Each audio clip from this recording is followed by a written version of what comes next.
అబూబకర్ నా పేరు. ఏం చేస్తుంటారు ఇక్కడ నాన్న చిన్న బిజినెస్ చేస్తా అక్కడ. మళ్ళీ ఇప్పుడు ఎట్లుంది కాంగ్రెస్ ప్రభుత్వం ఎట్లుంది? గత 10 ఏళ్ళు ఉన్న బీఆర్ఎస్ ప్రభుత్వం మంచిదా, కాంగ్రెస్ ప్రభుత్వం మంచిదా? ఇప్పుడైతే కాంగ్రెస్ ప్రభుత్వం బాగుంది. ఏం బాగుంది? ఇచ్చిన హామీలు ఇచ్చిన హామీలు మొత్తం అమలు అవుతున్నాయి కదా. అన్ని అమలు అయితే వచ్చి గవర్నమెంట్ వచ్చి ప్రభుత్వం ఏర్పాటు చేసి 2 సంవత్సరాలు ఇప్పుడు అవుతుంది. అప్పుడే అన్ని పథకాలు ఒకటేసారి కావాలంటే అవుతుందా? ఇంతకు ముందే ఖజానా మొత్తం ఖాళీ అయిపోయింది. పోయిన గవర్నమెంట్ ఆయన టిఆర్ఎస్ ప్రభుత్వం ఉన్నప్పుడు మొత్తం ఖజానా ఖాళీ అయిపోయింది మొత్తం. ఇప్పుడు ఏం చేసినా కూడా కొంచెం కొంచెం చూసి అన్ని పథకాలు అయితే నడుస్తున్నాయి. ఖాళీ ఏం కాలేదు, ఉండే అప్పులు చేసినాం కొంచెం. ఆ అప్పులు అయితే రాష్ట్రం అన్నాక అభివృద్ధి అయినాక అప్పులు అవుతాయి. సో దానికి ఇట్లా చెప్పాలా అని అంటారు కదా బీఆర్ఎస్ వాళ్ళు. ఇంత ముందు స్వతంత్రం వచ్చినాక అప్పటి నుంచి ఇప్పుడు దాకా కాలే. మొన్న టిఆర్ఎస్ గవర్నమెంట్ వచ్చిన తర్వాతనే 7 లక్షల కోట్ల అప్పయింది. అంతకుముందు మిగులు బడ్జెట్ ఉండే మా తెలంగాణలో. మిగులు బడ్జెట్ అడ్రస్ లేదు కానీ 7 లక్షల కోట్లు అప్పు చేసిండు సార్. ఎట్లా మరి రాష్ట్రం అన్నాక అప్పు అవుతుంది అని అంటారు. అప్పు అవుతుంది, అభివృద్ధి అవుతుంది. అప్పు చేస్తాం కాబట్టి అభివృద్ధి చేస్తాం అంటారు. అభివృద్ధి చేసిండు భయ్. ఆయన అప్పు చేసిపోయాడు మొత్తం అప్పు చేసిపోయాడు. ఏడు అభివృద్ధి ఏడే చేసిండు. బంగారు తెలంగాణ కాళేశ్వరం చూసిండ్రా ఎట్లయింది? సుందిల్లా మేటిగడ్డ అది దానికి పైసలు పెట్టింది అదే లక్షల కోట్లు. ఏమైనా ప్రయోజనం ఉందా దానికి బాధ్యులు ఎవరు? ఇప్పుడు ఈ కార్ రేస్ పెట్టిండ్రు, అది ఎట్లా? అది కూడా స్కామే కదా. చేపలది స్కామే కదా, గొడ్లది స్కామే కదా, లిక్కర్ది స్కామే కదా. ఇన్ని స్కామ్లు చేసుకుంటా మొత్తం దండుకున్నారు కదా. ఇన్ని లక్షల కోట్లు అప్పు చేసిపోయిన తర్వాత అప్పుడే కావాలి అని ప్రజలైతే వీళ్ళ మాటలు ఎవరు నమ్ముతలేరు.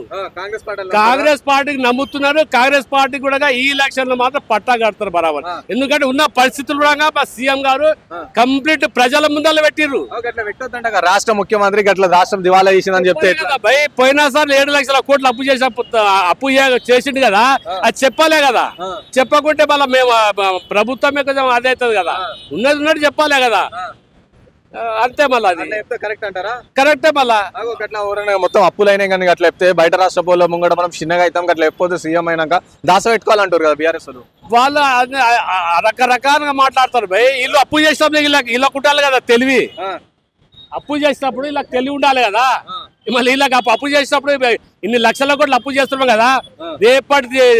రేపటి భవిష్యత్తు ఎట్లా నడుస్తుంది? వచ్చే గవర్నమెంట్ ఎట్లా నడుస్తుంది? ప్రభుత్వ ఉద్యోగాలకు జీతం ఎట్లా చెల్లించాలి? అభివృద్ధి పనులు ఎట్లా చేయాలని ఆ ముంబై చూసే అప్పు చేయాలి కదా. అది ఏది కళ్ళు బంద్ చేసుకొని అప్పు చేసిడు ఖతం. మొత్తం అప్పు చేసి అంత అన్ని పనులు మొత్తం ఆగామాగా అన్ని పనులు మొత్తం ఆయన స్కీమ్లు మొత్తం ఫెయిల్. కాంగ్రెస్ పార్టీ ఇచ్చిన 6 గ్యారెంటీలు అమలు చేస్తలేదు. మహిళలకి ఇస్తాన తులం బంగారం ఏమైంది? 2500 ఏమైంది? స్కూటీ ఏమైంది? పెన్షన్లు వేస్తలేరు అని అడుగుతారు కదా. ఇంకెప్పుడు వేస్తారు అని బాకీ కార్డులు కూడా మస్తారు కదా బీఆర్ఎస్ వాళ్ళు. బీఆర్ఎస్ బాకీ కార్డులు వేస్తారు. వాళ్ళ అప్పు కార్డు కూడా మేము మస్తున్నాం కదా. వాళ్ళు ఎంత అప్పు చేసిరు, ఎంత గుంతలకు దోసిరు తెలంగాణ ప్రజలకు అనేది కూడా మేము చెప్తున్నాం కదా. ఏమున్నా మా ఈ కాంగ్రెస్ గవర్నమెంట్ ఉన్నట్టు కుల్ల చెప్తుంది. ఒకటి చెప్పి వాళ్ళేంది టిఆర్ఎస్ వాళ్ళు చెప్పిందో ఒక ఉన్నది లేనట్లు లేనిది ఉన్నట్లు ఆ కాంగ్రెస్ గవర్నమెంట్ మీద బుడ్జ తల్లి వాళ్ళ బట్టగాల్చి మీదేసి అటువంటి పని చేస్తున్నాడు. మేము పోయిన గవర్నమెంట్ లో ఇన్ని అభివృద్ధి పని చేసినాం కదా. ఈ అభివృద్ధి పని చూసి మీరు ఓటు అడగాలి కాదు. కానీ నవీన్ యాదవ్ అసంటోడు వాళ్ళ ఫ్యామిలీ అది రౌడీ ఇంకా రేవంత్ రెడ్డి గారు పథకాలు ఇస్తలేడని ఇస్తున్నారు కదా. ఎందుకు ఇస్తలేరు? ఎవరు? రేవంత్ రెడ్డి. ఇప్పుడు ఉచిత బస్సు ఉంది, సన్న బియ్యం ఉన్నాయి, మంచి స్కూళ్ళకు బడ్జెట్ ఇచ్చిండు, రేషన్ కార్డు ఇచ్చిండు. ఇంకేం ఇస్తూనే ఉన్నాం కదా. కానీ మహిళలకి అవన్నీ ఎప్పుడు ఇస్తారు అని అడుగుతారు. అది కంటిన్యూ ఉంది. ఆ స్కీములు కూడా ఉన్నాయి. ఈ ఎలక్షన్ కూడా ఉన్నది, కొన్ని ఆగినాయి. అవి ఎలక్షన్ తర్వాత కంప్లీట్ అవుతుంటాయి. ఒక్కొక్కటి అవుతుంటది. ప్రతి స్కీమ్ కూడా అమలు అవుతుంది. కానీ తెలంగాణ ప్రజలకి రేవంత్ రెడ్డి మీద కాంగ్రెస్ పార్టీ మీద నమ్మకం పోయింది. సో కాంగ్రెస్ పార్టీని గెలిపారు. ఇప్పటికిప్పుడు ఎలక్షన్ పెట్టినా బీఆర్ఎస్ పార్టీని గెలిపిస్తారు అని బీఆర్ఎస్ అంటారు. కాదు వచ్చి 2 సంవత్సరాలు సరిగ్గాలే ఆ మాట పబ్లిక్ చెప్పారు. ఈ బీఆర్ఎస్ వాళ్ళు చెప్తున్నది. Public public చెప్తలేరు.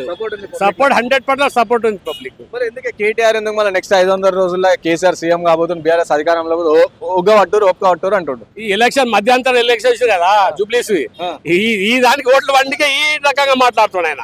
అంతే అంతే. ఆ కేసీఆర్ అయితే ఆ దొర ఆ ఫామ్ హౌస్ దగ్గర రాడు అది కాదు, ఈయన బయట తిరిగి అది ఇది అని మాట్లాడుకుంటున్నాడు, టైం పాస్ మాట్లాడు. పులి అది రెస్ట్ తీసుకుంటుంది, బయటకు వస్తే వేరే లెక్క. అరే పులి జిందగీ మొత్తం రెస్ట్ తీసుకుంటుంది అబ్బాయి. పులి జిందగీ మొత్తం రెస్ట్. పులిది ఒక్క రోజు వేటాడేది కాదు పులి. ప్రజలకు రాదంటావా? రాదు పులి. అది ఎట్లా వస్తాయి చెప్పండి?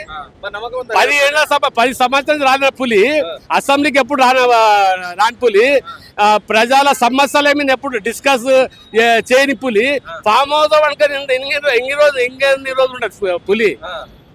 ప్రజలు మన రేవంత్ రెడ్డి పాలన సంతోషంగా ఉన్నారు, 100% సంతోషంగా ఉన్నారు. ప్రజల్లో కూడా అర్థమవుతుంది ఇప్పుడు గవర్నమెంట్ ఏం నడుస్తుంది, ఎట్లా లేని అప్పులు చేసిపోయిన తర్వాత కూడా రేవంత్ రెడ్డి మాట మీద ప్రతి పథకానికి కూడా ముహూర్తం పెట్టిండో అవుతున్నాయి పథకాలు, ఏడ బ్రేక్ కాలే.